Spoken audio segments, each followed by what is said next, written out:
የኢትዮጵያና የቪየትናም ዲፕሎማሲያዊ ግንኙነት 50 ዓመት ያስቆጠረ ነው።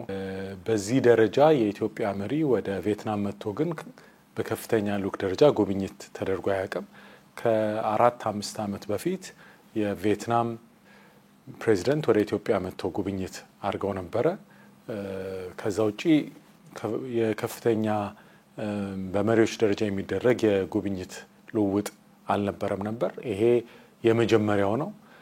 በዚህ አጋጣሚ መሪዎቹ ስለ ሁለቱ ሀገራት ግንኙነት ስለ ትብብሩ እንዲወያዩ የተለያዩ ስምምነቶች እንዲፈጸሙና በቀጣይም ግንኙነቱን ለማጠናከር ያለ ቁርጠኝነት እንዲገለጽ ግንኙነቱንም ለማጠናከር ምን አይነት አካሄድ መከተል እንዳለብን ምን አይነት የትብብር መስኮች ላይ ማተኮር እንዳለብን ትብብሩ የሚመራበት ማዕቀፍ ደግሞ ምን መምሰል እንዳለበት ሐሳብ ለመለዋወጥና ለመስማማት እድል አግኝተዋል። ስለዚህ ይሄንን በመከተል በቀጣይ የሚኖሩ እንቅስቃሴዎች ግንኙነቱን ወደ ላቀ ደረጃ ያደርሱታል ተብሎ ይጠበቃል። ለምሳሌ አንዱ ስምምነት የተደረገበት ጉዳይ የኢትዮጵያ አየር መንገድ ወደ ቪየትናም በረራ እንዲጀምር ነው በጥቂት ወራት ውስጥ። ይሄ በሁለቱ ሀገራት መካከል ያለውን የንግድ ግንኙነት ከአንዱ ሀገር ወደ አንዱ ሀገር በቀላሉ ባለሀብቶች፣ ነጋዴዎች፣ የተለያየ የስራ ጉዳይ ያላቸው ሰዎች በቀላሉ እንዲመላለሱ እድል ይፈጥራል። የህዝብ ለህዝብም የኢኮኖሚ ትስስሩንም ይበልጥ ያጠናክረዋል ተብሎ ይታሰባል። ሌላው በትምህርት ዘርፍ እንዲሁም በኢኮኖሚ በንግድ በኢንቨስትመንትም ግንኙነቱን ለማጠናከር የሚያግዙ ስምምነቶች ተደርገዋል። እንዲሁም አጠቃላይ የግንኙነቱ ማዕቀፍ ምን መምሰል አለበት የሚለውን የሚመለከቱ ስምምነቶችን በቀጣይ ለማድረግ ወደ ስምምነት ለመግባት ንግግር ተደርጓል። ስለዚህ እነዚህ ሁሉ አንድ ላይ ወደ ተግባር ሲገቡ ተቋማዊ የሆነ ዘላቂነት ያለው ሁለቱንም ሀገሮች ተጠቃሚ የሚያደርግ ጠንካራ ግንኙነት እንዲኖረን ያስችላል ተብሎ ይታመናል። እንግዲህ P4G የሚባለው መድረክ የትብብር የጥምረት መድረክ ነው። መንግስታት ብቻ ሳይሆኑ የግል ዘርፉም ተሳታፊ በሚሆንበት መንገድ ዘላቂ ልማትን የአካባቢ ለውጥን መከላከልና የመቋቋም ይህንን አጀንዳ ያደረገ ጥምረት ነው። በዚህ ጥምረት የገንዘብ በማሰባሰብ የግሉ ሴክተርም የራሱን አስተዋጽኦ አድርጎ የአካባቢ ጥበቃ ስራዎችን ለማጠናከር ጥረት የሚደረግበት ነው። ይህንን መድረክ ከ2 ዓመት በኋላ ኢትዮጵያ እንድታዘጋጅ ኃላፊነቱን መረከቧ አንደኛ በዚህ ዘርፍ እየሰራን ያለነውን ስራ ለዓለም ለማሳየት እድል ይሰጠናል። ኢትዮጵያ በከፍተኛ ደረጃ ታዳሽ ኃይል የምትጠቀም ወደ 100% እንኳን ባይባል ወደዛ በተጠጋ ደረጃ ታዳሽ ኃይልን የምትጠቀም ታዳሽ ኃይል ላይ በብዙ ረገድ ኢንቨስት እያደረገች ያለች የኤሌክትሪክ መኪናን ካሁን ወደ ኤሌክትሪክ መኪና ብቻ ነው የምናስገባው የሚል አቋም በመውሰድ ከዓለም የመጀመሪያዋ የሆነች በጣም በስፋት በየዓመቱ እንደ ባህል እየተደረገ ዛፎችን በመትከል በአረንጓዴ አሻራ መርሃ ግብር ተጨባጭ የሆነ ከኢትዮጵያ አልፎ ለዓለም የአካባቢ ጥበቃ አስተዋጽኦ የሚያበረክት ስራ የምትሰራ ሀገር እንደመሆኗ ይሄንን ለማስተዋወቅ ከዚህ ሌሎች ሀገራት ልምድ እንዲወስዱ ተባብረው እንዲሰሩ የኢትዮጵያን እንቅስቃሴ እንዲደግፉ ለማድረግ ጥሩ አጋጣሚ ይሆናል ብለን እናስባለን። ይሄ ደግሞ ከሌሎች የአፍሪካ ክላይሜት ሰሚትን ጨምሮ መሰል መድረኮች ጋር ወደ ኢትዮጵያ እየመጡ መሆኑ ኢትዮጵያ በዚህ ጉዳይ ላይ ያላትን ተሰሚነት ያላትን ተጽዕኖ እየጨመረ እንደሚሄድም ማሳያ ነው ብለን እናስባለን። አንደኛው ከኦፊሴላዊ ጉብኝቱ ጋር ተያይዞ በጣም የተለያዩ ውይይቶችን ከተለያዩ ከፍተኛ የሀገሪቱ አመራሮች ጋር እያደረጉ ያሉበት ቆይታ ነበረ። በተለይ ደግሞ ኢትዮጵያ ከቪየትናም ጋር ያላት የ50 ዓመት ዲፕሎማቲክ ግንኙነት የመጀመሪያው መሪ ናቸው ከኢትዮጵያ ወደ ቪየትናም ያቀኑት እና ከዚህ ጋር ተያይዞ የተለያዩ ከፍተኛ አመራሮች ጋር የበለጠ ግንኙነቱን ለማጠናከር ውይይቶችን አድርገዋል። ጠቅላይ ሚኒስትሩ የቪየትናም ብሔራዊ ቤተ መንግስት ሰፋ ያለና ደመቅ ያለ አቀባበል አድርገውላቸው ነበረ። ከዛ ጋር ግን ተያይዞ የሁለትዮሽ ውይይት አድርገዋል። በሁለትዮሽ ውይይቱ ላይ ዘርፈ ብዙ ጉዳዮችን አንስተዋል። አንደኛ በሁለቱ ሀገራት መካከል ያለውን ትስስር በምን መልኩ ማጠናከር እንዳለባቸው። እንደሚታወቀው ቪየትናም በጣም የምታወቀው መዋለ ንዋይን በመሳብ ነው።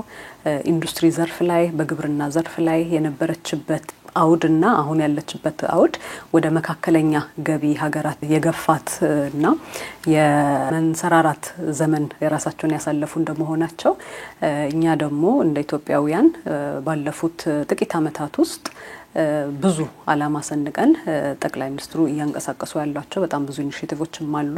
በተለይ በማክሮ ኢኮኖሚ፣ በኢንቨስትመንት፣ በግብርና መስኮች ብዙ ነገሮችን ለማሻሻል እየተጣረበት ባለ ጊዜ ውስጥ ከቪየትናም ጋር እነሱ የሄዱበትን ሂደትና ልምዶች ለመቅሰም አውድ የፈጠረ ጠቃሚ ውይይቶችና የልምድ ልውውጦችም ነበሩ። ከዚህ ጋር ተያይዞ እንግዲህ ሌላኛውም ውይይት ያደረጉት የነበረው ከቪየትናም ኮሚኒስት ፓርቲ ፕሬዚደንት ጋር ነው። ከቪየትናም ራሱ ፕሬዚደንት ጋርም ውይይት አድርገዋል። አራተኛውም ደግሞ የከፍተኛ አመራር ውይይት ያደረጉት የነበረው ከብሔራዊ ምክር ቤቱ ፕሬዚደንት ጋር ነበረ። ስለዚህ በተለያየ ደረጃ ሁሉም ጋር በሚደረግበት ሰዓት የሚያንጸባርቋቸው የነበሩት ፍላጎቶች ከኢትዮጵያ ጋር ያለውን ግንኙነት አሁን ማጠናከር አለብን፣ ጥሩ መደላድል ተፈጥሮልናልና አሁን ደግሞ በሁለቱ ሀገራት መሀል ያለውን ትስስር በመጠቀም አንደኛ የህዝብ ብዛታችን ቪየትናም ከ100 ሚሊዮን ህዝብ በላይ ነው ያላት፣ ወጣቶች ናቸው። ከዚህ በፊትም የነበራቸው ከቀኝ ግዛት የመውጣትና ራስን የመቻል ትግሎች ከተረጂነት ራሳችን ለማላቀቅ የሄድንበት ያሉትን እርምጃዎች በጣም ብዙ የሚያስተሳስሩ ነገሮች አሉ።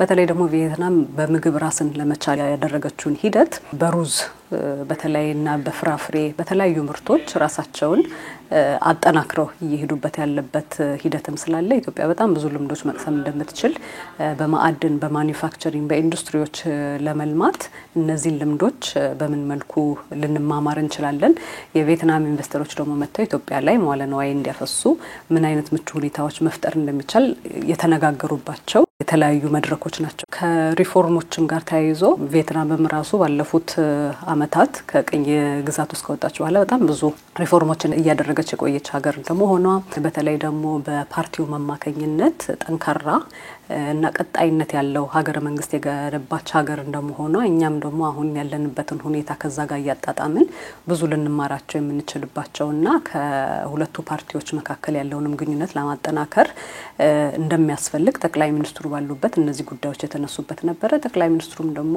የበለጠ ኢትዮጵያም እየገፋችበት ባለቻቸው መድረኮች ደግሞ ማልቲላተራል ፕላትፎርሞች ላይ አብረው ተሳስረው መስራት የሚችሉባቸውን ጉዳዮች ላይ ተነጋግረዋል። ሌላኛው እንግዲህ ከኦፊሴላዊ ጉብኝታቸው ጋር ተያይዞ ያለው የተለያዩ ጉብኝቶች አድርገዋል። በቪየትናም ጀግኖች መታሰቢያ እና ሰማዕታት ሐውልት ላይ እንዲሁም ደግሞ የቪየትናም ከቅኝ ግዛት ያስወጧቸውና አሁን ላሉበት ሁኔታ ጥሩ መደላድል የፈጠሩላቸው የቀድሞ መሪያቸው ሆቺሚን መቃብር ቦታ ላይ የአበባ ጉንጉን አሳርፈዋል። ሁለተኛው ከጉብኝት ጋር ተያይዞ ደግሞ ቶዮ ሶላር የሚባል የቪየትናም ኢንዱስትሪ ፓርክ ውስጥ ለውጭ ሀገር ኤክስፖርት የሚቀርብ ሶላር ፓናሎች የሚያመርት ኩባንያ እሱንም ጉብኝት ተደርጎ ነበረ። ይሄኛው እንግዲህ ለየት የሚያደርገው ክቡር ጠቅላይ ሚኒስትሩም እንደተናገሩት የነበረው ይህ ኩባንያ ራሱ አሁን ኢትዮጵያ ላይ ላለፉት ጥቂት ወራቶች ውስጥ በሐዋሳ ኢንዱስትሪ ፓርክ ውስጥ ተገኝተው እነሱም ይሄንን ምርት ለማቅረብ እየተሯሯጡ ያሉበት ሰዓት ላይ ስለሆነ ሶላር ፓነል ማምረት ውጪ ደግሞ ኃይል ማመንጨት ላይ እንዲተሳተፉ ጥሪ ያቀርበውላቸዋል ጠቅላይ ሚኒስትር። ሶስተኛው ጠቅላይ ሚኒስትሩ ከልዑክ ቡድናቸው ጋር ያደረጉት ጉብኝት የነበረው እንግዲህ የሃኖይ ስማርት ሲቲ ፕሮጀክቶች ላይ ማለት ነው። እንግዲህ እንደሚታወቀው የኢትዮጵያ በጠቅላይ ሚኒስትሩ አቅጣጫ ሰጪነት ከአዲስ አበባ ውጭ ሁሉ በተለያዩ ከተማዎች የኮሪዶር ፕሮጀክቶች እያንቀሳቀስን ያለነው። ስለዚህ ከሱ ጋር ደግሞ ተያይዞ እንደዚህ አይነት ጉብኝቶች በሌላ ሀገራት የሚፈጥሩልን አውድ ምንድነው እኛ ጋር እያደረግናቸው ያሉትን ነገሮች ለመለካት ምቹ ሁኔታ ይፈጥርልናል። መማር ያለብን ነገር መቅሰም ያለብን ነገር ለመቅሰምና በራሳችን ነባራዊ ሁኔታ እያንጸባረቅ ነው መስራት የምንችላቸው ነገሮች እንድናይ እድሉን ይፈጥርልናል። ስለዚህ እዚህም የነበራቸው ቆይታ ክቡር ጠቅላይ ሚኒስትር በ1000 ሄክታር መሬት ላይ በ3 ሎት ወይም የተለያየ ቦታዎች ላይ የተቀናጀ የመኖሪያ መንደር ስማርት ሲቲ ወይም ሲቲዝ ኦፍ ዘ ፊውቸር ብለው የፈጠሯቸው አሉና እዛ ላይ ሆስፒታሎች፣ ትምህርት ቤቶች፣ መኖሪያ ቤቶች፣ ሱቆች ተቀናጅተው ንጹህ በሆነ ማራኪ በሆነ መልኩ እንዴት መስራት እንደሚቻልና እንዴት መፍጠር እንደሚቻል አንድም ያየነው ነበር ከነዚህ ጉብኝት ውስጥ። ሁለተኛው እንግዲህ ክቡር ጠቅላይ ሚኒስትር ያመጣቸው ዋነኛው ጉዳይ ነበረው ቅድም እንዳልኩት የፒ4ጂ ወይም ፓርትነርሺፕ ፎር ግሪን ግሮት የሚል መድረክ ነው የመሪዎች ጉባኤ።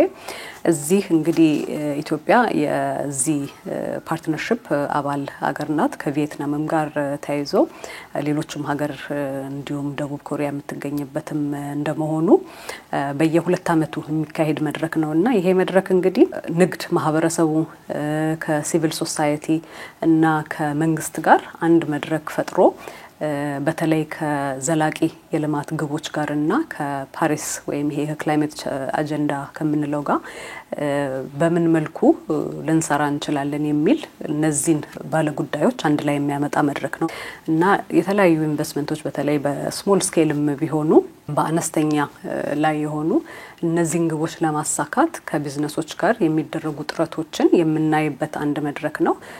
ኮሚትመንቶችም የገባናቸውን በዓለም አቀፍ ደረጃ ላይ እነሱም ፕራክቲካሊ እንዴት መተግበር ይቻላል ተብሎ የሚፈተሽበት መድረክ እንደመሆኑ ኢትዮጵያ እዚህ መድረክ ላይ እንግዲህ በፈረንጆቹ እንደ አውሮፓውያን አቆጣጠር ከ2018 ጀምሮ የምትሳተፍበት መድረክ ነው። አሁንም ደግሞ ክቡር ጠቅላይ ሚኒስትሩ መክፈቻ ንግግር አድርገው ነበር። እዛ መክፈቻ ንግግር ላይም አጽንኦት የሰጧቸው 3 ጉዳዮች ነበሩ። አንደኛው ያው የዓለም አቀፍ የክላይሜት ፋይናንስ ጉድለት አለበት። ተግባራዊ ለማድረግ የገባናቸውን እንደ ዓለም አቀፍ ማህበረሰብ የገባናቸውን ስምምነቶች ተግባራዊ ለማድረግ በትሪሊየን ዶላር ክፍተት አለው። ለዛ ክፍተት ደግሞ እነዚህን ተግባራዊ የምናደርጋቸውን አክሽኖች ለመውሰድ ያን ጉድለት መሟላት አለበት የሚል ትልቅ አጀንዳ ነው ያለው።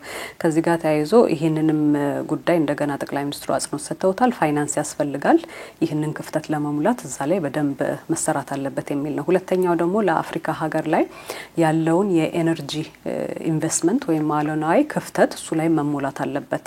ኢትዮጵያ በተለይ ደግሞ ታዳሽ ኃይል የምታመነጭ ቀዳሚ ሀገር እንደመሆኗ እዚህ ላይ ያሉ ኢንቨስትመንቶች የበለጠ ሊያበረታቱ ይገባልና ሀገሩ ላይ ራሱ ይሄ መንጸባረቅ አለበት የሚለው ያነሱት ሀሳብ ነበረ። በሶስተኛው ደግሞ እነዚህ ፋይናንስ የሚደረጉት ነገሮች ወይም ፋይናንስ አቅም የሚፈጠርላቸው ጉዳዮች አንደኛው ሀገር በቀል ለሆኑ ልክ እንደ አረንጓዴ አሻራ ያሉ ከክላይሜት ጋር ተያይዞ ያሉ ጉዳዮችን ፋይናንስ ለማድረግ በተለይ ደግሞ ሰፖርት መደረግ ያለበትም ድጋፍ መደረግ ያለበትም የሀገር በቀል ኢኒሺቲቮች ላይ መሆን እንዳለበትም እሱ አጽንኦት ሰጥተው ነበረ። በመጨረሻም እንግዲህ ክቡር ጠቅላይ ሚኒስትር የመዝጊያው ላይም ንግግር አድርገዋል። እዛ መዝጊያው ንግግር ላይም ያዩዋቸውን ነገሮች በኮንፈረንሱ ላይ በተለይ ጀማሪ ኩባንያዎች በነዚህ መስኮች ላይ ተሰማርተው እየታገዙ ያሉትንም በኤግዚቢሽን መልክም የኛም ራሳችን ኢትዮጵያውያን የተሳተፉበትም ኤግዚቢሽን ስለነበረ ከሱ ጋር ተያይዞ ይሄ መድረክ ለነዚህም ጠቃሚ አይነት አውድ እንደፈጠረ እሱንም አንስተዋል በንግግራቸው። በተለይ ደግሞ አሁን ኢትዮጵያ የሚቀጥለውን የፓርትነርሺፕ ፎር ግሮት ጉባኤ በአዲስ አበባ የምታስተናግድ እንደመሆኑ ተሳታፊዎቹንም እና ታዳሚዎቹንም እዛ ውስጥ እንዳለ ወደ ኢትዮጵያ መጥተው እንዲሳተፉ ቀጥለው የ5ኛውን የፓርትነርሺፕ ፎር ግሮት ጉባኤ ላይ እዛ ላይ እንዲሳተፉ ጥሪያቸውን አቅርበዋል። በዚህ መልኩ የክቡር ጠቅላይ ሚኒስትር አብይ አህመድ የ3 ቀን የሃኖይ ቪየትናም ቆይታ ተገባዷል። ቪየትናም ከዚህ ከኤዥያ ሀገሮች አካባቢ ላይ በጣም በአጭር ጊዜ ተነስታ በቀጣይነትና በተከታታይነት እድገቶችን ያስመዘገበች አሁን ወደ ሚድል ኢንካሙ የገባች እቅዳቸውን ደግሞ ስናይ በጠረ ጊዜ ወደ ከፍተኛ ገቢ ሀገራት ለመቀላቀል እየሰራች ያለች ሀገር ነች። በብዙ ነገሩ ከኢትዮጵያ ጋር ያመሳሰላታል። እቺ ሀገር በጀግንነት ይታወቃሉ፣ ነፃነታቸውን በማስከበር ይታወቃሉ። ያው ኢትዮጵያውያንም እንደዚሁ ለቅኝ ያልተገዛ አፍሪካ ሀገር እና እነሱም ደጋግሞ ሲያነሱ ነበር በቪዚታችን ውስጥ። ሁለተኛው እንግዲህ በግብርና ልማታቸውን በተለይ በማዘመን ነው ትልቁን እድገት ያመጡት። ቪየትናም ብዙም የማትታወቅ ሀገር ነበረች፣ ግን ባለፉት 20-30 አመታት ባደረጉት ግብርና ላይ በሰሩት ስራ አሁን በአለም ላይ የቡና ቁጥር 2 ቡና አምራችና ላኪ ናቸው። እኛ ከነሱ ተከትለን 3ኛ ላይ ነው የምንገኘው። ቡና፣ ሩዝ፣ አትክልትና ፍራፍሬ ከግብርናው አንፃር ይሄንን ይዛሉ። ከማኒፋክቸሪንግ አንፃር ኤሌክትሮኒክስ እና ቴክስታይል አካባቢ ላይ ትልቅ አቅም አላቸው። በተለይ ወደ ግብርናው ስንመጣ እንግዲህ ቡና ወደ $4 ቢሊዮን ነው እነሱ ኤክስፖርት የሚያደርጉት። ብዙ ልምዶችን ልንለዋወጥ እንደምንችል እንዴት የቡና ሲስተማቸውን ሞደርናይዝ እንዳደረጉ በጣም ከፍተኛ ምርታማነት በሄክታር የሚያገኙ ሀገሮች ናቸውና በውይይታችንም ወቅት አንዱ ያነሳ ነው ይሄ ነው። ሁለተኛው በተለይ የምግብ ዋስትናን ከማረጋገጥና ሩዝን በተለይ ወደ ኤክስፖርትም ከመውሰድ አንፃር ትልቅ ስራ ነው የተሰራው። ወደ 7 ሚሊዮን ሄክታር መሬት ላይ ሩዝ ያለማሉ። ወደ 24 ሚሊዮን ቶን ነው ሩዝ የሚያመርቱት። ለኢትዮጵያ እንግዲህኛ ባለፉት 2 አመታት ወደ 1.6 ሚሊዮን ሄክታር ላይ ሩዝ ማምረት ጀምረናል። በተለይ በሩዝ ልማት ላይ ክቡር ጠቅላይ ሚኒስትራችንም የጠየቁት በስንዴ የሰራነውን ስራ ሩዝ ላይ ለመድገም እየሰራን ባለንበት ሁኔታ ላይ ከነሱ ልምዶችን ለመውሰድ ነው አንዱ ተነጋገርነውና እነሱም በዚህ ፍቃደኝነታቸውን ገልጸዋል። እንግዲህ እነሱ በጣም ትላልቅ ሜኮንግ ዴልታ የሚባል ትልቅ ወንዝ አላቸው። ከዛ ነው ሩዙ አብዛኛው እዚህ ፓዲ ራይዝ የሚባለው ውሃ ላይ የሚተከል ሩዝ ነው። አፕላንድ ራይዝም አላቸው። ተራራ አካባቢ በተለይ በተሰሩ ጠረጴዛ እርከን ላይ ሩዝ ያመርታሉ በቂ ሞይስቸርና ዝናብ ስላላቸው። በተለይ አፕላንድ ራይሱም ለኛ ይሆናል። ፓዲ ራይሱ ደግሞ በተለይ ሰፋፊ ውሃ ባሉበት አካባቢ ላይ የበለጠ ደግሞ ይሄ በቴክኖሎጂው ቫልዩ አዲሽኑ ላይ ሩዝ ላይ ከሰሩት አንፃር በቀጣይነት በስፋት እንሰራለን ብለን አብረን የተነጋገርነውና የተስማማነው ከዚህ ከሩዝ ምርትና ቫልዩ ቼን አንፃር ነው። ከአትክልትና ፍራፍሬ አንፃር ከነሱ የሚወሰደው ልምድ አትክልትና ፍራፍሬን ማምረት ብቻ ሳይሆን ከቀበሌ ጀምሮ የኮልድ ቼን ሎጂስቲክሱን በጣም ኔትወርኩን ሰርተውታል። ቀበሌ ላይ ያለው የሚመረተው አትክልትና ፍራፍሬ እንዳይበላሽ ኮልድ ስቶሬጅ ያላቸው ዌርሃውሲንጉ ላይ ሰርተዋል። ከዛ ደግሞ በኮልድ ቼን ሎጂስቲክስ መንገድ ላይ እንዳይባክን ይሄ ድህረ ምርት ብክነት የሚለውን ነገር ቀንሰው ፍሬሽ ፍሩት ነው ኤክስፖርት የሚያደርጉት እና እኛ ገና የሆርቲካልቸር ልማቱን ከአበባ በስተቀር ሌሎቹ ትንሽ ኦርጋናይዝ የማድረግና የመሰብሰብ መሰረተ ልማት የመገንባት ስራዎች ስለሚጠይቅ አጠቃላይ ከግብርናው አንፃር በቡና በሩዝ ልማትና በተለይ በአትክልትና ፍራፍሬ ብዙ ምንማራቸው ነገሮች አሉ ከነሱ። እንግዲህ ታዳጊ ሀገሮች እንደመሆናቸው አሁን በፒ4ጂም አንድ ፕላትፎርም መስራች ሀገራት ነን። ልምዳቸው ለማካፈል ፈቃደኛ እንደሆኑ ነው ያናገርናቸው የስራ ኃላፊዎች በሙሉ የገለጹልን። እንግዲህ ከግብርናው ባለፈ በቪዚታችን ወቅትም ያየነው እነዚህ በክሊን ኤነርጂ ላይ ሲሰሩ የነበረው ሶላር ፓነልስ አካባቢ ክቡር ጠቅላይ ሚኒስትራችን ያዩት ዓለም ላይ እንግዲህ በአሁኑ ሰዓት ዓለም እየሄደች ያለችው ወደ ክሊን ኤነርጂ ወይም ደግሞ ንጹህ አየር ንብረትን የማይበክል ኤነርጂን የማልማት ጋር ነው። ኢትዮጵያ ከዚህ አንፃር ያው ዳይቨርሲፋይ ማድረግ ነው የምንፈልገው እንጂ የኛ ቤዝ ላይን 98% ሃይድሮ ነው። እሱ ማለት ክሊን ኤነርጂ ነው፣ አየር ንብረት ይበክል አይደለም። ግን ሃይድሮ ብቻ በቂ አይደለም። ተርማል፣ ጂኦተርማል፣ ሶላር ለጀመርናቸው ስራዎች ከማስፋት አንፃር ያየነው ፕሮጀክት በተለይ ኢትዮጵያ ሐዋሳማ እየጀመረ ያለበት ሁኔታ ስላለ እሱን ሰፋ አድርጎ እንዲሄድ ነው ክቡር ጠቅላይ ሚኒስትሩ እንካሬጅ ያደረጓቸው ያበረታቷቸው ብሎ መውሰድ ይቻላል። ከዛ ባለፈ በከተማ ልማት ያየነው የስማርት ሲቲ ግንባታቸው የስማርት ሲቲ ፕሮጀክት የዚህ ኦሽን ሲቲ ፓርክ ያየነው በጣም የሚገርም ነው። እንግዲህ እነዚህ ሰዎች ወደ ሚድል ክላሱ ሚድል ኢንካሙ የበዛ ባለበት ሁኔታ የዶሮ መሃል ያለው ከተማ እንዳለ ሆኖ በጣም ተላልቅ እነዚህ ገቢ ያገኙ ዜጎቻቸው ወደ ሌላ ሀገር ሳይሄዱ እዚሁ የሚኖሩበት አይነት ከተማ ነው እየመሰረቱ ያሉትና ይሄ ሀብትን ማቆየት ነው በአንድ በኩል። ሁለተኛ ደግሞ ሌላው አገር ደው የሚመኙትና የሚያዩትን እዚሁ ሀገራቸው እየገነቡ ያሉበት ሁኔታ ነው ያለው። ስማርት ሲቲ ግንባታቸው ሁሉን አቀፍ ነው። መሰረተ ልማቱ ይሄ አረንጓዴ የአኗኗር ዘይቤን ውሃን ኢንተግሬት የማድረግ አርቲፊሻል የሆኑ የውሃ ትናንሽ ሐይቆችን ጀልባ የሚሄዱባቸውን የመፍጠር እነዚህ ማለት እንደ ከኔቸር ጋር የተዛመደ አይነት አኗኗር ዝም ብሎ ህንጻና ግድግዳ ብቻ ሳይሆን ያ አይነት የህይወት ዘይቤ ዩኒቨርሲቲ ያለ ትምህርት ቤት አለ ሰው ያስፈልገዋል ብለው ያሰቡትን ነገሮች በሙሉ በዚህ ውስጥ ኢንተግሬት አድርገዋልና አይ ቲንክ በዛም ኤሪያ ኢትዮጵያ አሁን ያረጋች ካለችው የኮሪደር ዴቨሎፕመንት ስራ ጋራ እንዳለ ኮፒ አድርገን ምንወስደው ነገር ባይሆን ግን ምንወስዳቸው ኤሌመንቶች ምንማርባቸው ነገሮች አሉና በአጠቃላይ ነው ሳይው በተለይ የፒ4ጂ ሰሚት ደግሞ በሚቀጥለው አመት ሀገራችን ነች የምታዘጋጀውና የነበረው ቆይታ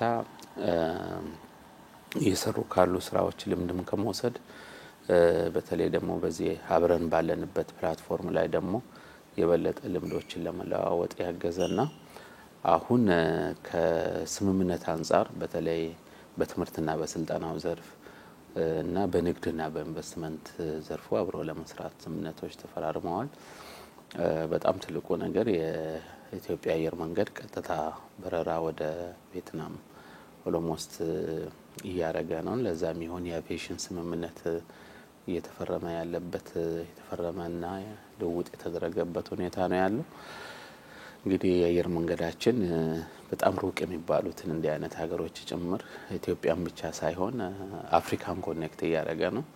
ይሄ ደግሞ ለኛ ትልቅ እድል ይፈጥራል ቅድም ያልናቸውን ኤክስቼንጆች ሁሉ ለመፍጠርና በአጠቃላይ መጨረሻ ላይ ከነሱ ልማት ክቡር ጠቅላይ ሚኒስትራችንም ሲያነሳላቸው የነበረው የቀጣይነት ጉዳይ ነው።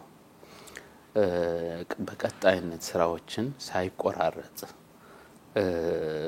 በአንድ ሐሳቤ ማምራት ከተቻለ እንዴት ባጭር ጊዜ ከድህነት ወደ አደገ ኢኮኖሚ መሻገር እንደሚቻል ማሳያ ሊሆኑ የሚችሉ ናቸው።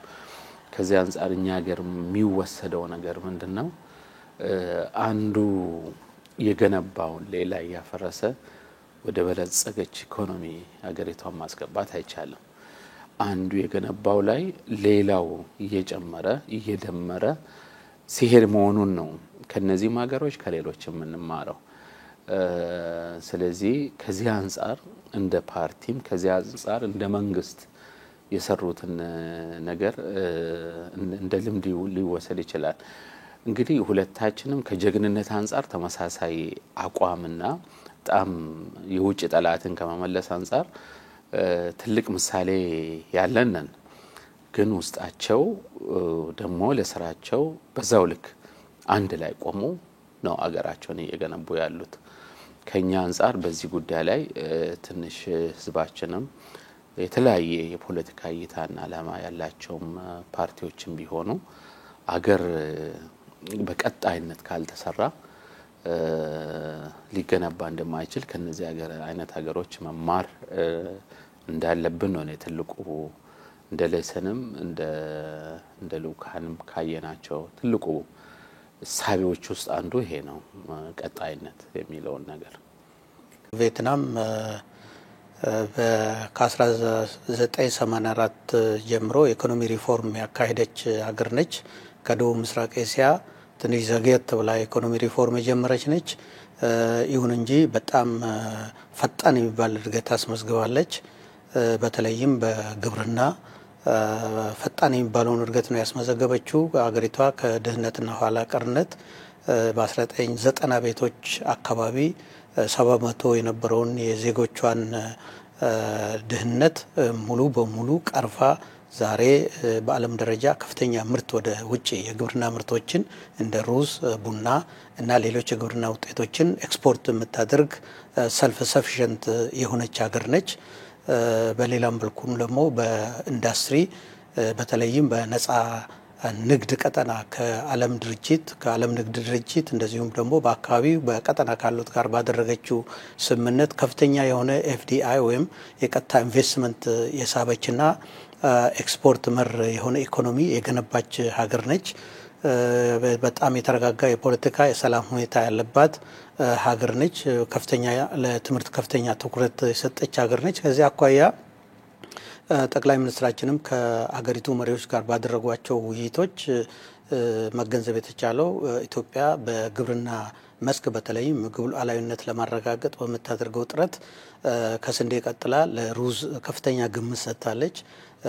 ቀደም ብዬ እንደገለጽኩኝ ቪየትናም በሩዝ ምርት በጣም ከፍተኛ የሚባል ደረጃ ላይ የደረሰች በመሆኑ ሩዝን ለማስፋፋትና በምግብ ሰብል ራስን ለመቻል በሚደረገው ጥረት ከፍተኛ ልምድ ማግኘት የሚቻልባት ነው።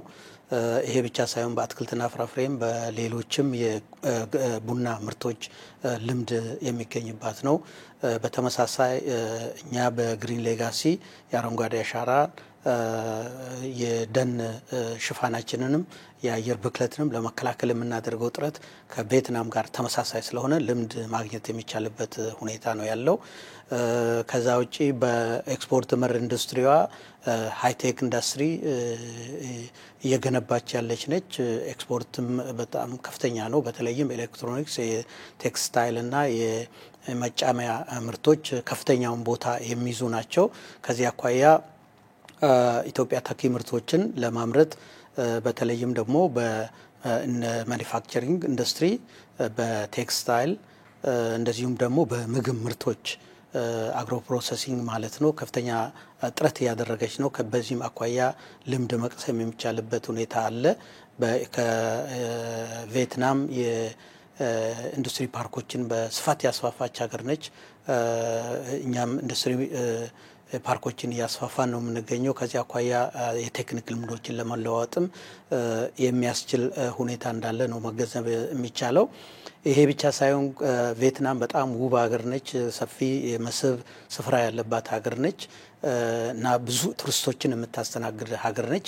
ኢትዮጵያ ከ5 የኢኮኖሚ ፒላሮች ቱሪዝም ሌላው መስክ ነው። ከዚህም አኳያ ሁለቱ ሀገሮች ልምድ ለመቀያየር የሚያስችሉባቸው ሁኔታዎች አሉ። በተለይም ደግሞ የኢትዮጵያ አየር መንገድ በቅርቡ ሃኖይ ቀጥታ በረራ ይጀምራል፣ ስምምነትም ተደርጓል።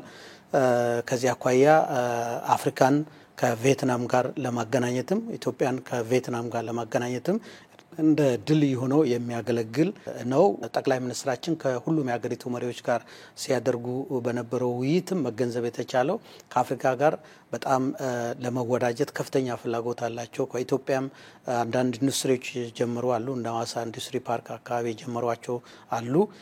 በኢንዱስትሪ ምርቶች ባለሀብቶችን አግኝተው ጠቅላይ ሚኒስትሩ ባደረጉት ውይይትም አሁን ባለው በቀጠና ባለው የታሪፍ ሁኔታ ኢትዮጵያ ውስጥ ኢንቨስት ለማድረግ ፍላጎት አላቸው።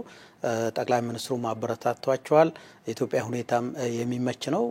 አየር መንገዳችን ቀጥታ በረራ ሲጀምር በቱሪዝምም በማኒፋክቸሪንግም በኤፍዲአይም ከፍተኛ ልምድ ለመቀያየር የሚያስችል የቪየትናም ባለሀብቶች ወደ ኢትዮጵያ መጥተው ኢንቨስት ለማድረግ የሚያስችል ሁኔታዎች አሉ። ስለዚህ ሰፊ ልምድ መውሰድ የሚቻል እንደሆነ መውሰድ ይቻላል። በጥቅሉ አጠቃላይ በተደረገው ውይይት በንግድ፣ በኢንቨስትመንት፣ በትምህርት፣ አብሮ ለመስራትና ኢትዮጵያን ደግሞ የአፍሪካ ዋና መግቢያ አድርጎ ለመጠቀም ከፍተኛ ፍላጎት አላቸው። ኢትዮጵያን በኤሲያ በመታደርጋቸው ግንኙነቶች ቪየትናምን እንደ ስትራቴጂክ አጋር በመውሰድ ከሌሎች ጋር ለመግባባት መጠቀም እንደምትችል ነው እነሱም ያብራሩት። ስለዚህ በጣም ጥሩ የነበረ ውይይት ነው የነበረው። ጥሩ ቆይታ ነው የነበረው። በከተማ ግንባታም የተለያዩ አካባቢዎችን ጠቅላይ ሚኒስትራችንና ልኡካቸው ጎብኝተዋል። በተለይም የኦሽን ፓርክ የሚሉት እኛ የጀመርነው የኮሪደር ልማት በክልል ከተሞችም በአዲስ አበባም የተጀመረውን የኮሪደር ልማት ለማስፋፋትና ይበልጥ ለማጎልበት የበለጠ ደግሞ ለማዘመንም የሚያስችሉ ልምዶች ለመቅሰም የሚያስችል ውይይቶችና ጉብኝቶች ነው የተደረገው። በጥቅሉ ጠቅላይ ሚኒስትራችን በቆይታቸው በንግድ፣ በኢንቨስትመንት፣ በጋራ ልማት በተለይም ደግሞ በድህነት ቅነሳ ላይ ከቪየትናም ጥሩ ልምድ ያገኙበት ሁኔታ ነው ያለው። ይሄን የበለጠ ለማጠናከር ደግሞ የሀገሪቱ መሪዎች ወደ ኢትዮጵያ መጥተው ኢትዮጵያን እንዲጎበኙ፣ ኢትዮጵያ ውስጥ ባለሀብቶቻቸው ኢንቨስት እንዲያደርጉ፣ በዚህም የቪየትናም የሚመለከታቸው ኃላፊዎች ገዛ እንዲያደርጉ ጠቅላይ ሚኒስትሩም ጥያቄ አቅርበው እነሱም በጸጋ ነው የተቀበሉት። ኢትዮጵያንም ለመጎብኘት ኢትዮጵያም ከአፍሪካ ጋር አታች እንድታረጋቸው ኮኔክት እንድታረጋቸው ከፍተኛ ፍላጎት መኖሩን ነው የታየው። የቪየትናም ቆይታችን በጣም ትልቅ ትምህርት የተገኘበት ነው። እንግዲህ እንደዚህ አይነቶቹ ጉዞዎች በአንድ በኩል ራስን ለማየት እድል ይሰጣሉ። በሌላ መንገድ ትምህርት ለመውሰድ ራስን ለማየት ለምሳሌ እንደ ሀገር እየሄድን ያለንበት አቅጣጫ ሌላው ዓለም እየሄደ ካለበት አቅጣጫ ጋር ምን መልክ አለው የሚለውን ለማየት ያስችላል። ሁለተኛ እኛ ያላየናቸው ሌሎች ከሄዱባቸው መንገዶች ደግሞ ትምህርት ሊወሰድባቸው የሚችሉ ጉዳዮች ካሉ ያን ለማድረግ ያስችላልና በእኔ እምነት የቪየትናም ቆይታ እነዚህ ሁለቱንም ጉዳዮች ያሳካ ነው የሚል አለኝ እንደ መንደርደሪያ ሀሳብ። በጣም ዘርፈ ብዙ የሆኑ የኢኮኖሚ እድገትና እንቅስቃሴዎች ውስጥ ልክ እንደኛ የሪፎርም ፒሪየድ ያሉት አላቸው። ሞይዶይ ብለው ሰይመውታል እነሱ። እኛም የሀገር በቀል ኢኮኖሚ ሪፎርም ብለን 1 2 እያለን እየቆጠርን ያለ ነው።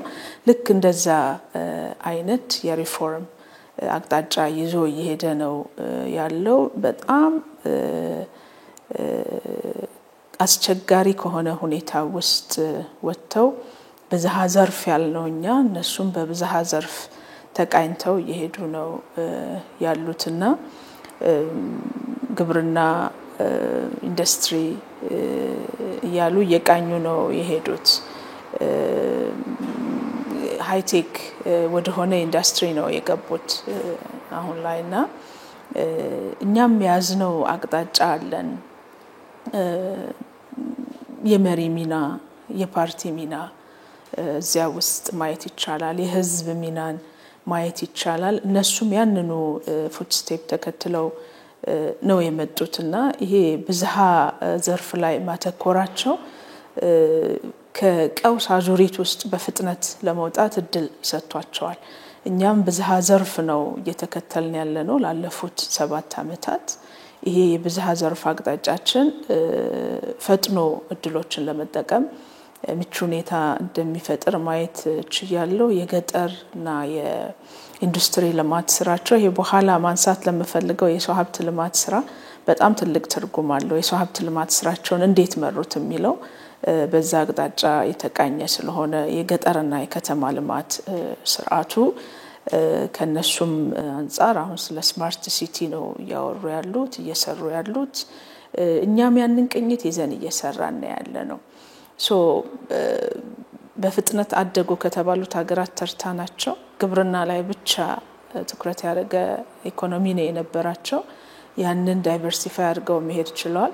የኛም የእድገት አቅጣጫ በዛ መንገድ ይሄድ ያለ የእድገት አቅጣጫ ነው። ፕሮባብሊ በጣም እጅግ በጣም ፈጣን ሊሆን የሚችል እድገት ማስመዝገብ የሚያስችል ይዞታ እንዳለን በኔ መረዳት አመላካች የሆኑ ጉዳዮች አሉት። የግሪን ግሮዝ ላይ ትኩረት አድርገዋል። ግሪን ግሮዝ ላይ ትኩረት አድርገን እየሰራን ነው ያለ ነው። እንግዲህ ይሄንን እንደ መንደርደሪያ ሀሳብ ካነሳው በኋላ የኛ አቅጣጫ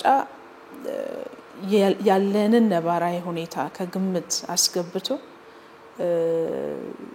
የዘግይቶ መድረስ እድሎች ወይም የሌት ካመር አድቫንቴጅ የሚባለውን እንደ ተጨማሪ መስፈንጠሪያ አቅም ተጠቅሞ ይሄዳ ያለ የእድገት አቅጣጫ ከመሆኑ ጋር ተያይዞ መስራት ያለብን በጣም ብዙ ስራ ያለ መሆኑ እንደተጠበቀ ሆኖ የያዝነው መንገድ ግን እውነት ለመናገር የወደፊት ትልቅ ሬከርድ የመሆን እድል እንዳለው በቆይታዬ ሂደት በነበሩኝ ሁሉ አጋጣሚዎች ያንን ነበር ለራሴም ኮሙኒኬት ሳደርግ የቆየሁት።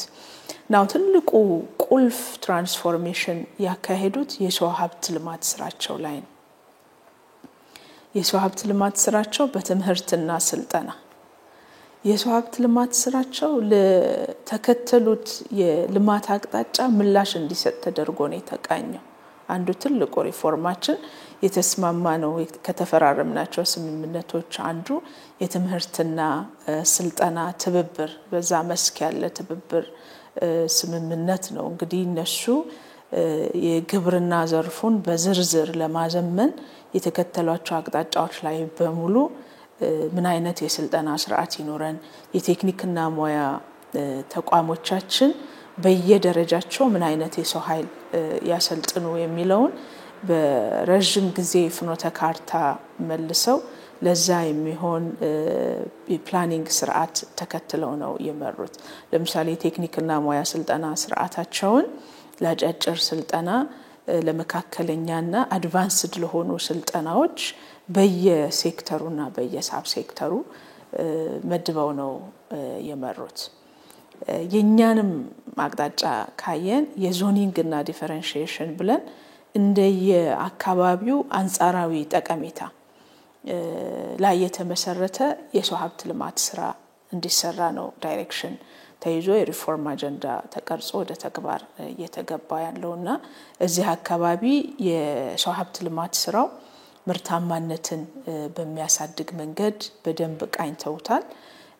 4.0 ላይ ወይም ይሄ ኢመርጂንግ ቴክኖሎጂዎች ለተባለው የስልጠና አይነት እንደ አንድ ትልቅ ስትራቴጂ ወስደው ነው እየሰሩ ያሉት። እኛም ሮቦቲክስ ላይ አርቲፊሻል ኢንተለጀንስ ላይ የጀመርናቸው ስራዎች አሉ። ማደግ አለበት፣ መስፋት አለበት። ግን ጭራውን ደግሞ ይዘነዋል ብዬ ነው ማስበው ከሰው ሀብት ልማት አንጻር የሰሩት ስራ ከሰው ሀብት ልማት አንጻር የተወዳዳሪ ኢኮኖሚ የመገንባት ተልዕኮ የተሰጠው ነው የሰው ሀብት ልማት ስራው። ይሄ በመደበኛ እና በኢመደበኛ ዘርፍ በደንብ ተከፍሎ ታይቷል። ሁለተኛ ስሞል ማይክሮ ስሞል ሚዲየም እና ላርጅ ኢንተርፕራይዞችን መሰረት አድርገው የሰሩት ስራ አላቸው። በተለይ የኛን ኢኮኖሚ አሁን እንደምናየው ለግል ዘርፉ በጣም ትልቅ ትኩረት የተሰጠበት ነው። የግል ዘርፉ ማሳደጊያ ሚንሶች ደግሞ እነዚህ ስሞል ሚዲየም ኢንተርፕራይዝ የምንላቸው ናቸው። ማይክሮዎች ሞር ኢንፎርማል ቢዝነሶችን ጨምሮ ደግሞ እነዚህን እንዴት ፎርማላይዝ ማድረግ እንደሚቻል አይተዋል። አንድ ትልቅ ያየሁት ነገር ለቤተሰብ ቢዝነስ ትኩረት ሰጥተው ሰርተዋል። ሶኛም ቤተሰብና የማህበረሰብ ቢዝነስ ላይ ትኩረት አድርገናል። እነዚህ ቢዝነሶች በጣም ሰፋ ያለ የህብረተሰብ ክፍል የሚሸፍኑ ናቸው። እነሱ የታክስ ስርዓቱን አስተሳስረዋል። ትምህርት የሚወሰድበት ነው። የማህበረሰብ የቤተሰብ ቢዝነሶችን ለማጠናከር የታክስ ስርዓቱን ቃኝተዋል። ሌላው በዚህ ውስጥ ያየሁት የስነ ምህዳር ግንባታ ስራ አንተርፕረነርሺፕ ላይ ስሞል ቢዝነሶቹን ኢኖቬቲቭ ማድረግ ላይ ትኩረት ሰጥተው ሰርተዋል። እንደ አቅጣጫ ይዘነዋል። በተለይ የአንተርፕረነርሺፕ ስነ ምህዳር ግንባታ ላይ በጣም ሰፊ ስራ ላለፉት 3 አመታት ተሰርቷል። ይሄንን ማስተሳሰር በደንብ መቃኘት ይፈልጋል። ከትልቁ ስዕል ጋር ምን ያህል ርቀት መተናል፣ ምን ቀርቶናል ብሎ በደንብ ማየት ያስፈልጋል። በዚህ መንገድ የሰው ሀብት ልማት ስርዓቱን ከትምህርትና ከስልጠና ስርዓት ጋር በማስተሳሰር ጊዜውን ለዋጀ ለፐርፐዙ እንደ ሀገር ለያዙት ረጅም ህልም ማሳኪያ ይሆን ዘንድ ገበያ መር ወደሆነ የሰው ሀብት ልማት ስርዓት አምጥተውታል። እኛም ይሄ ዳይሬክሽን አለን። ላለፉት 3 ተከታታይ አመታት አዳዲስ ካሪክለሞች መቅረጽን ጨምሮ ነባር ካሪክለሞችን የመከለስ ስራ ሰርተናል። ሌላው የሰሩት የፕራይቬት ሴክተሩን የማስተሳሰር ነው። ይሄ ከቴክኒክና ሙያ ስልጠና ስርዓቱ ጋር በደንብ ተያይዞ እየተሰራ ነው። የሴክተር ስኪል ካውንስል በሚል ሄደውበታል። እኛም ሴክተር ስኪል ካውንስል ግብርና ላይ ጀምረናል። እነሱ ከሄዱበት አንፃር ማስፋት እንደሚጠይቀን ተገንዝቤያለሁና ቅድም መነሻዬ ላይ እንዳነሳሁት በአንድ በኩል እየሄድን ያለንበትን አቅጣጫ ለማየት እድል የሰጠ ነው። በጣም ትልቅ ህልም የሚመራው መንግስትና ስርዓት አለን። ትልቅ የኢማጂኔሽን ፓወር ያለው መሪ አለን። ይሄንን እድል መጠቀም ከተቻለ የቪየትናሞች ሚስጥር የሚመስለኝ ይሄ ስምረት የፈጠረው ለነጻነታቸው ብዙ የታገሉ ናቸው። ያንን ፓትሪዮቲዝም የተሟላ ኢኮኖሚ ነጻነት ለማረጋገጥ መልሰው ጥቅም ላይ አውለውታል። ፓትሪዮቲክ የሆነ የህብረተሰብ ክፍል ያስተሳሰብ ያለው የህብረተሰብ ክፍል የተሟላ ኢኮኖሚ ነጻነት በማረጋገጥ ተመንጭቆ መውጣት እንደሚቻል መሪዎቻቸው ህዝብም በጋራ ሆነው ያረጋገጡት ልማት ነው። የአጋርና አጋዥ አካላት ሚና በተወሰነ ደረጃ ወይም በትልቁ የፎሬን ዳይሬክት ኢንቨስትመንት እንዲመጣ አግዟል። ይሄ አስተሳሰብ ነው ያንን ምቹ ሁኔታ የፈጠረውና እኛም በትክክለኛ አቅጣጫ ለራሳችን በሚሆን መንገድ ለራሳችን በሚሆን እሳቤ የተመራ ስኬት እያስመዘገብን እንደሆነ ማየት ይቻላል። እንዲያውም በተደጋጋሚ ሲጠይቁን የነበረው እኛ መማር ብቻ ሳይሆን ማካፈል የምንችለውም ነገር ደግሞ እንዳለ ሲያነሱ ነበር።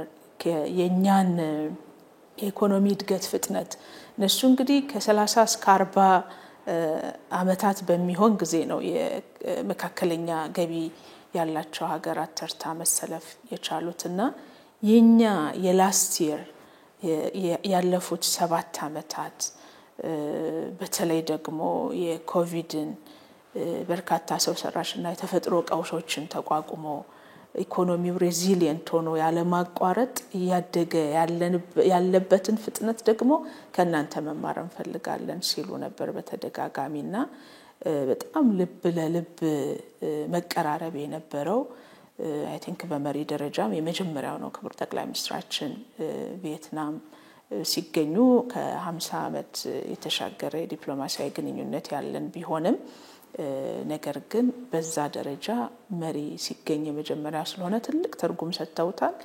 ስለ ስኬቶቻችን ይናገሩ ነበር። አግራሞት የጫረ የኢትዮጵያ ስኬት በሌላው ዓለም ዘንድ መኖሩንም አይ ቲንክ ልብ ያሞቃል። እንደ አንድ ኢትዮጵያዊ ሌሎች ስለኛ ስኬት ሲናገሩ መስማት ከኛ ስኬት ደግሞ መማር እንደሚፈልጉ ሲናገሩ ማድመጥ ደስ ይላል። የፍጥነት ፔሱ ላይ ሌሰን መውሰድ እንደሚፈልጉ ያነሱ ነበር። ኢምፖርታንት ነገር አንስቼ ባልፍጥሩ የሚሆነው የቴክኒክና ሙያ ስልጠና ስርዓቱን የግሪን ግሮዝ አካል አድርገውታል። እኛም የግሪን ቲቬት ኮንሰፕት አለን በቴክኒክና ሙያ ስልጠና ስርዓት ውስጥ። ምሳሌ ሰርኩላር ኢኮኖሚ ላይ መስራት ጀምረዋል የኛ ቲቬቶች። ወዴት ማሻገር ይፈልጋል ከነሱ ያየሁት ካሪኩለሞቻችንን የግሪን ግሮዝ ቅኝት ያላቸው እንዲሆኑ ማድረግ ላይ ተጨማሪ ስራ መስራት እንደሚጠይቅ ተመልክቻለሁ። ይሄ ሲሆን የኢትዮጵያ አስፓይሬሽን ለአመታት ይዛ እየሰራችበት ያለው አረንጓዴ ኢኮኖሚ የመገንባት ትልም ነው። ለዛ የሚሆኑ በርካታ እርምጃዎች ተወስደዋል።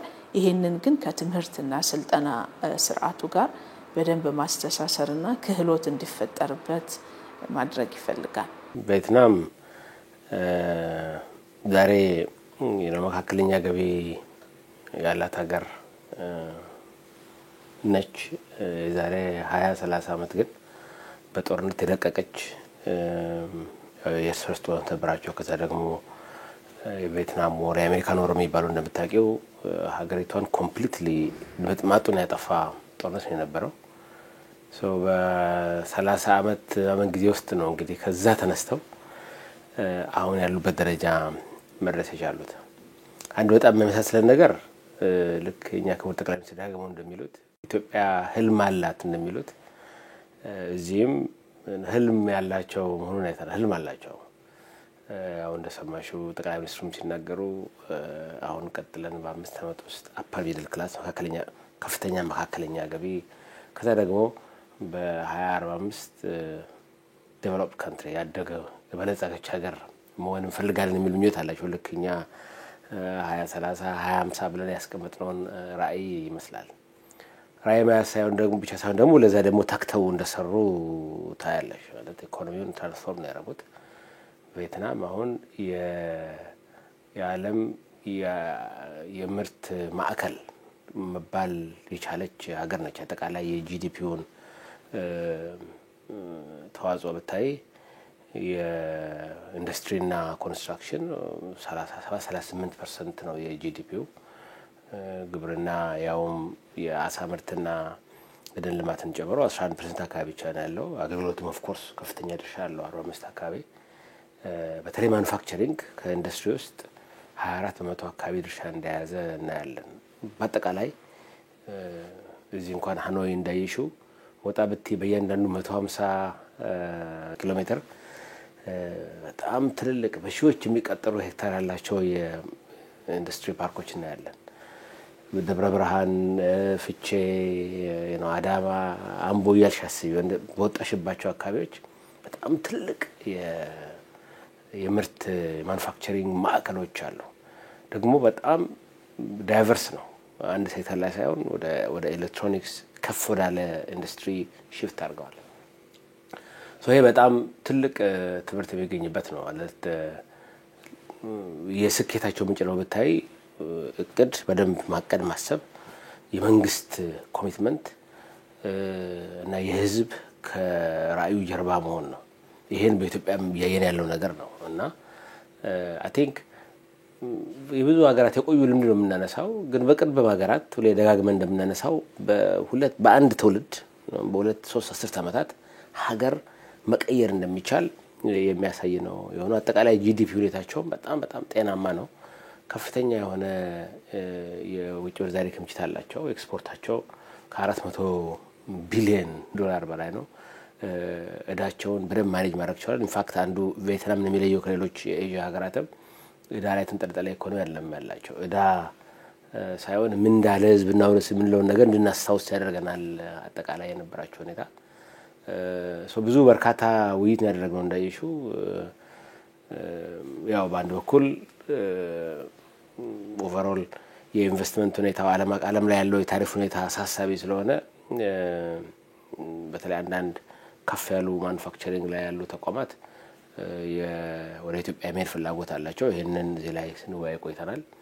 ሁለተኛ አጠቃላይ የኢትዮጵያ የግሪን ኢኮኖሚ እና የቪየትናም የግሪን ኢኮኖሚ ራዕይ አብሮ የሚሄድ ነው። ያው ኮንፈረንሱ ላይ እንዳይሽው የሚቀጥለው ኮንፈረንስ እኛ ሆስት እናደርጋለን። በአጠቃላይ አረንጓዴ ኢኮኖሚ መገንባት ራዕያችን በጣም ተመሳሳይ ነው። የቪየትናም ልምድ በጣም በርካታ እውቀት ያገኘንበት በተለይ ግን እኔ ራዕይ ይዞ ለዛ ራዕይ ሰርቶ ማሳካት እንደሚቻል ተጨማሪ ማስረጃ ያየንበት ሀገር ነው። ከተሞቻችን ንጹህ አረንጓዴ ለኑሮ አመቺ እና የራሳቸውን ፋይናንስ በራሳቸው ቢሸፍኑ ፊስካሊ ሰስተነብል የሆኑ ከተሞች መገንባት አለብን የሚል ራዕይ ነው ያለን። ቪየትናም ይሄን ያየሽውለም በየክፍለ ሀገሩ ተመሳሳይ ኢኒሺዬቲቭ አለ። አሁን ሆቺሚኒ ከተማ አላቸው። ሌሎች ከተሞች ላይም እንደዚህ ስማርት ሲቲ ግንባታ አላቸው። እንዳልሽው እኛም አሁን በተለያዩ ከተሞች አዳማ በታይ የህዝብ አገልግሎት ባይላርጅ ወደ ስማርት የተቀየረበት ሁኔታ ነው ያለው።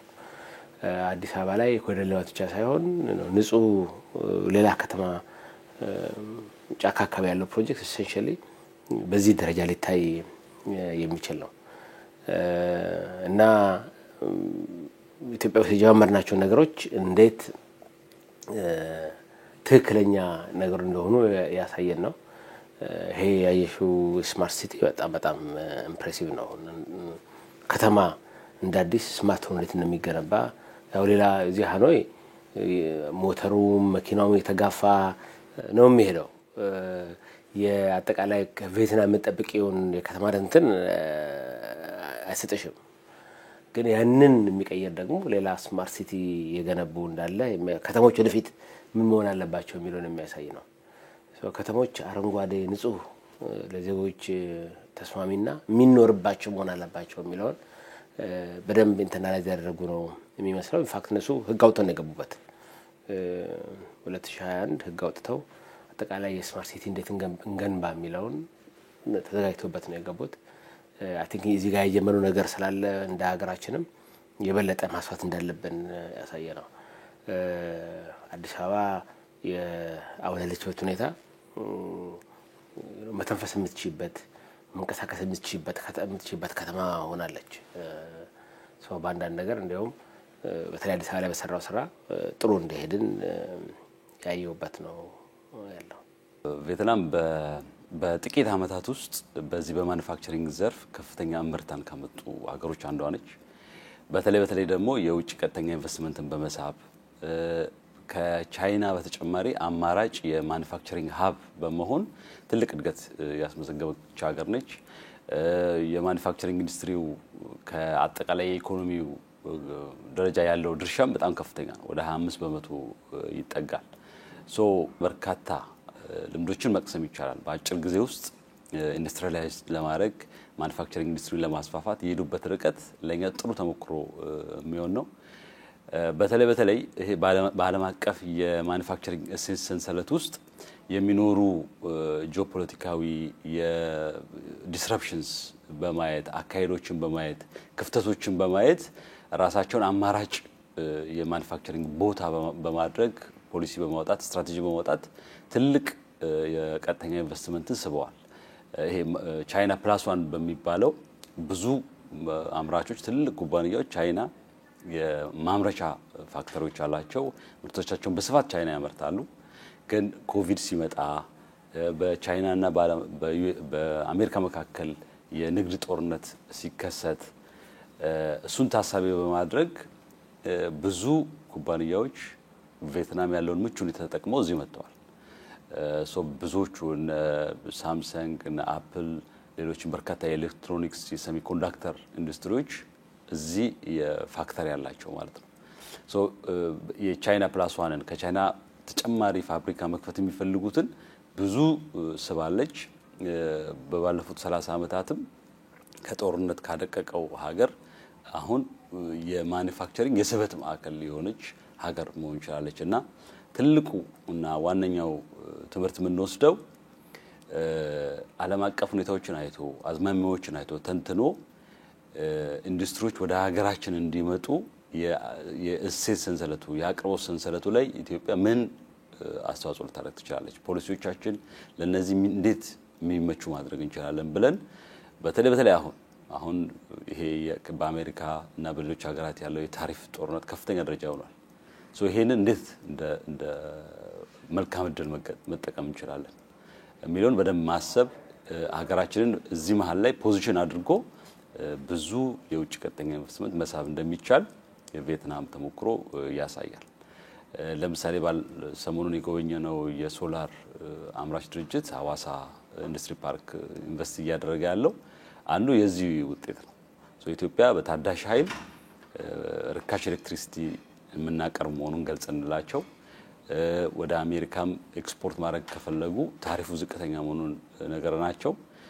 ከዚህ ከቪየትናም ወደዛ እየመጡ ነው። እዚህ ፋክተሪ ያላቸው ኢትዮጵያንም እንደ በአፍሪካ የመጀመሪያውን ፋብሪካቸውን ከፍተዋል። ሶ በዓለም አቀፍ የእሴት ሰንሰለት ላይ ራሳችንን ምንሸጥበትን እንትን በደንብ ማዘጋጀት በጣም አስፈላጊ ነው።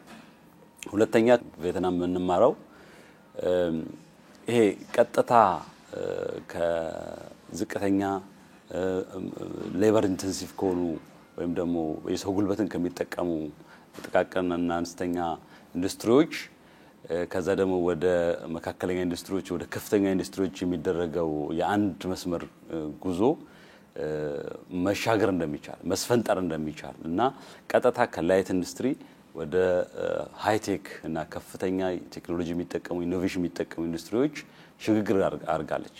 መጀመሪያ አካባቢ በአልባሳት በቴክስታይል በላይት ማኑፋክቸሪንግ አካባቢ ነበር ኢንቨስትመንታቸው። ብዙም ወደ ብረታ ብረትን ኬሚካል የሚጠቀሙ ሄቪ ኢንዱስትሪዎች ውስጥ ሳይገቡ ወደ ሃይቴክ ገብተዋል። ሴሚኮንዳክተርስ ኤሌክትሮኒክስ ወደ ማምረት ውስጥ በአሁኑ ሰዓት ከፕሮባብሊ ከቻይና ቀጥላ ቪየትናም ትልቁ ኤሌክትሮኒክስ ኤክስፖርት የምታደርግ ሀገር ሆናለች እና መስፈንጠር እንደሚቻል አሁን እኛ ብዙ ጊዜ ግብርና ከዛ ላይት ማኑፋክቸሪንግ ከዛ ኢንዱስትሪ ወደ ሄቪ አድርገን ወደ ሃይቴክ እንሄዳለን እንለው ሶ አንዳንዴ ዘሎም ወደ ሃይቴክ መግባት እንደሚቻል ቪየትናም ባለፉት 30 ዓመታት ውስጥ ይሄን ማድረግ ስለቻሉ ከዛ ትልቅ ተሞክሮ መውሰድ ይቻላል። ሶስተኛ የሀገርን እምቃቅም የተፈጥሮ ሀብት እና ኮምፒቲቲቭ አድቫንቴጅን በማየት አንጻራዊ ጥቅሞችን በማስላት ሀገር በቀል የሆኑ ፖሊሲዎች ማውጣትና አካሄድን በዛ መስመር ያስተካከሉ መሄድ እንጂ አንዴ ከውጭ የመጣን መውሰድ ብቻ ብዙ እንደማያራምድ የሚያስተምር ነው። በፖለቲካው መስክ የሶሻሊስት ፖለቲካ ፓርቲ ስርዓት ያለበት ሀገር ነው።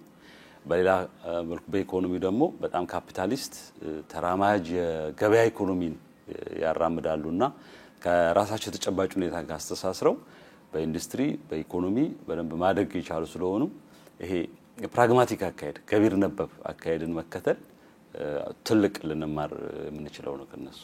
ከቪየትናም ሌላው ትልቁ የምንማረው ነገር የሀገር ውስጥ የምርት ትስስር የግብአት ትስስርን በደንብ ማሳደግ እንደሚገባ ነው።